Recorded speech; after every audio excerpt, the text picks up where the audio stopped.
Здравейте, приятелчета! Днес няма да ви показвам рецепта за хляб или баница, а ще ви направя свидетели на нещо много по-интересно. В момента пътувам към Будапеща, където ще разгледаме минимум една занайчийска пекарна.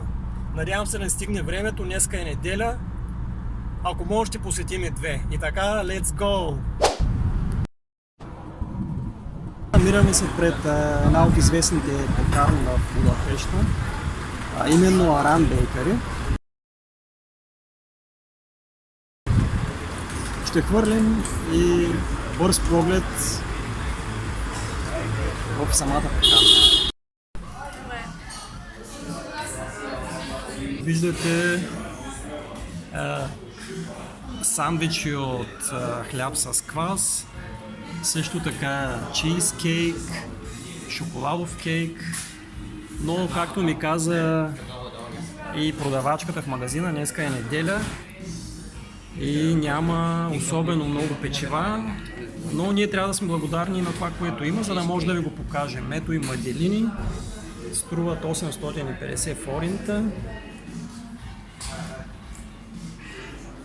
В магазина се предлагат също и брашна, гранола, бисквитки.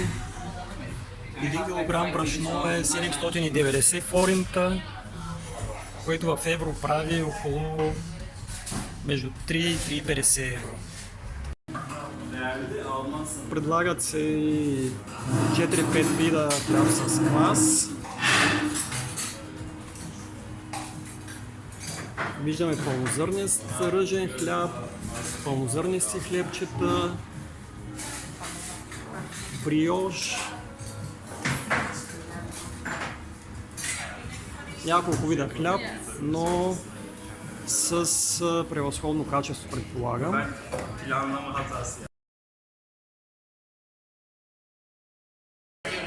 Съвсем малка стая за печене, където се намира наистина много малка фурна. Ето може да хвърлим един бърз поглед навътре, но която е напълно достатъчна според мен. Пекарната вътре е не повече от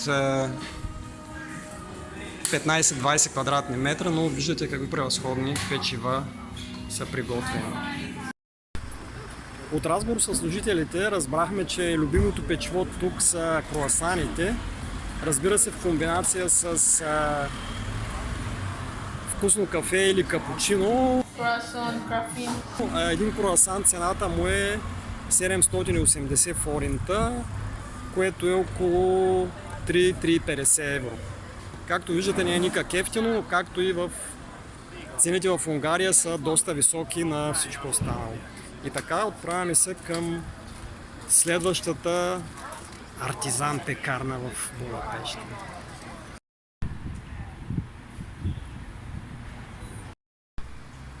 Намираме се и пред пекарна Фрея, която е специализирана изцяло за производство на круасани.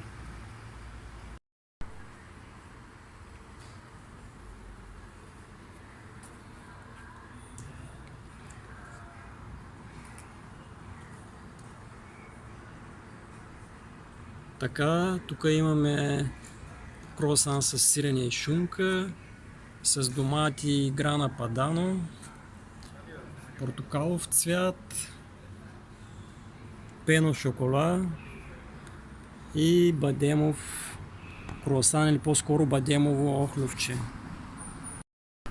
Днеска е неделен ден и повече неща са вече готово изпечени, понеже пекарните ще затварят в 15 часа.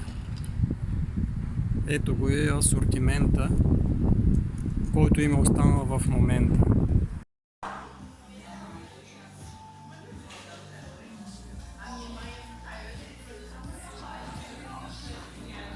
Сега ще опитаме охлювчето с бадеми, понеже почти всички други круасани са свършили. И сега ще разрежем охлювчето с бадеми.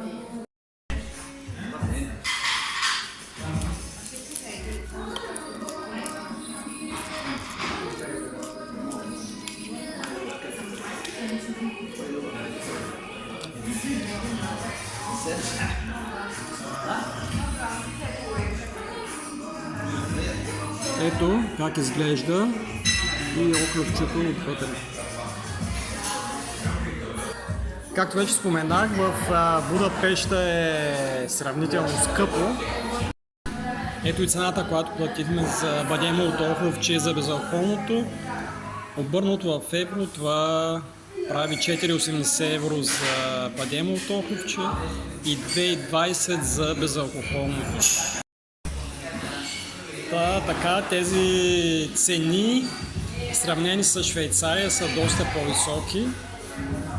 Като там един круасан или едно охлювче струват не повече от 3 франка. На път сме към колата. Накратко искам да направя едно обобщение.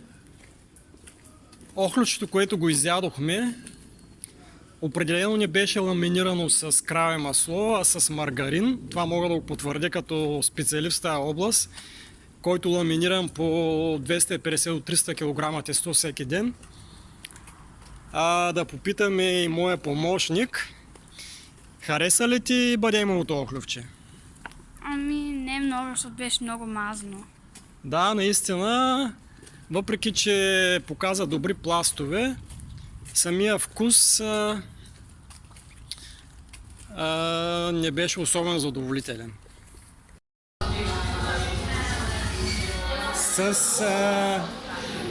Това се сбогуваме с вас. Отправяме се по-нататък по пътя. Чао и до нови срещи!